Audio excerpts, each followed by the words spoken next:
কবিতাৰ শিৰোনাম বৃদ্ধাশ্ৰম, কথা তীৰ্থনাথ, আবৃত্তি ৰিংকু কলিতা। আৰু কিমান দিন আৰু কিমান বছৰৰ পিছত অন্ত পৰিব এটি যুগৰ এটি অধ্যায়ৰ? সমাপ্ত হ'বনে হেজাৰ দুৰ্ভগীয়াৰ কেঁচা তেজৰ আৰ্তনাদ? নে আজীৱন ৰৈ যাব হৰে বিন্ধাৰ বেদনাবোৰ? আমি এই জীৱশ্ৰেষ্ঠ নহয়নে? প্ৰশ্ন হেজাৰ, কিন্তু উত্তৰহে সীমিত। বিলাসিকতাক প্ৰাধান্য দি আমি মানৱতাক অন্ধকাৰত ৰাখা নাইনে? আকৌ এটি প্ৰশ্ন।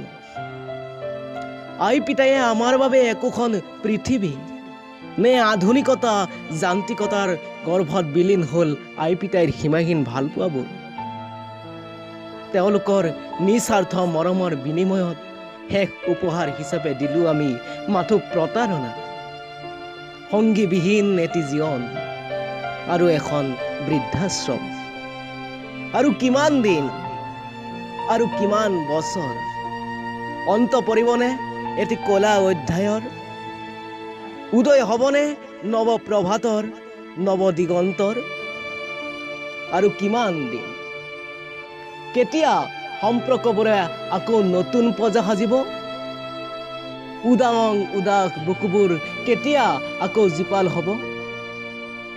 বব জানো কেতিয়াবা সেই দুৰ্ভগীয়া আইৰ পিতাইৰ বুকুত সুৰৰ পাঞ্চল? পৰিব জানো উপচি খৰাং বুকুত অনাবিল সুখৰ বন্যা?